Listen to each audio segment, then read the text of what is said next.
मेरे प्यारे बच्चों, आप सभी लोगों को नमस्कार। आप सभी लोगों का स्वागत है मेरी क्लास में।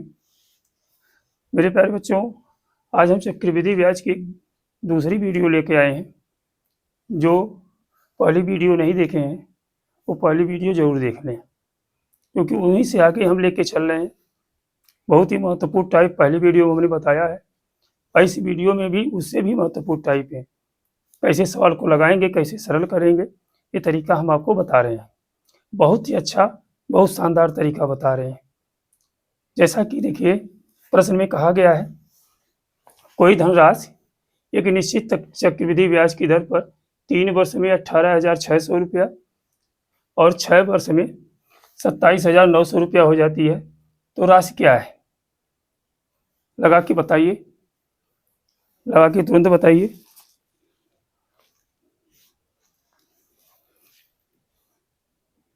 आई बात समझ में? देखिए, हम बता रहे हैं, ये एक धनराशि है, हमें पता नहीं कि धनराशि क्या है। ये देखिए, चक्रवृद्धि ब्याज से 3 वर्ष में, ये 3 वर्ष में जो है, 3 वर्ष में कितना हो रही है? 18,600 रुपया हो रही है। आई बात समझ में? और कह रहा है कि 6 वर्षों में यही धनराशि जो है 6 वर्षों में कितना हो रही है? 27,900 रुपया हो रही है। तो बताइए, ये 3 वर्ष में, ये 6 वर्ष में, इनमें वर्षों का डिफरेंस कितना है? 3 वर्ष का है। आई बात समझ में? तो अब हमें बताना है कि ये धनराशि क्या है। इसके लिए आपको क्या करना होगा? इन दोनों राशियों का अनुपात ले लेंगे। आई बात समझ में? देखिए, आप 27,900 बटे करेंगे 18,600। अब देखिए, 2 जीरो यहाँ से, 2 जीरो यहाँ से कट गया। आई बात समझ में? अब देखिए कैसे कटेगा ये। 7 2 9 3 से कटेगा, 8 6 14 1 15 3 से कटेगा, 3 6 18, 3 6 18, 3 दूनी 6, 3 9 27, 3 3 9, 31 दूना 62, 31 3 93, यानी आ गया कितना? 3/2 आ गया। आई बात समझ में? इसका मतलब है जो ये राशि है, इस राशि का कितने गुना है? 3/2 गुना है। आई बात समझ में? तो जब ये राशि इसकी 3/2 गुना है, तो यहाँ जो राशि रही होगी उसका 3/2 गुना ये हो राशि होगी। तो मान लें हम राशि यहाँ पे x है। बहुत ही शानदार तरीका है, खाली प्रैक्टिस करिए, एकदम जानते रहिएगा, हवा की तरह से उड़ाएंगे। तो x गुणे 3/2 बराबर 18,600 है। तो x बराबर क्या हो जाएगा?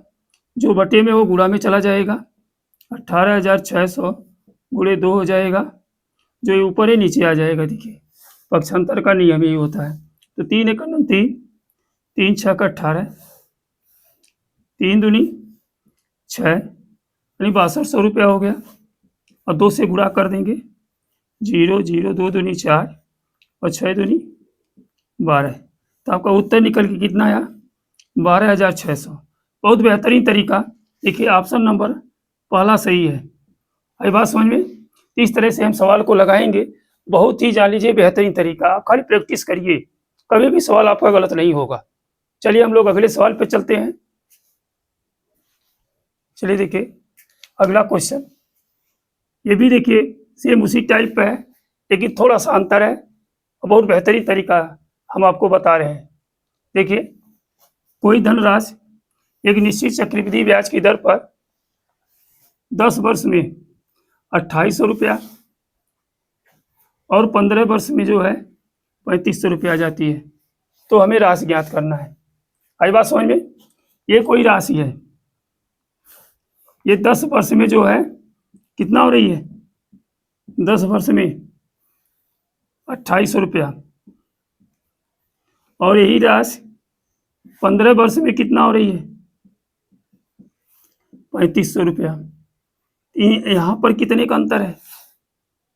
ये 10 वर्ष में, ये 15 वर्ष में, तो 5 वर्ष का अंतर है, यानी 5 वर्ष में ये राशि यहाँ से यहाँ पहुँच गई, तो ये 10 वर्ष में आई है।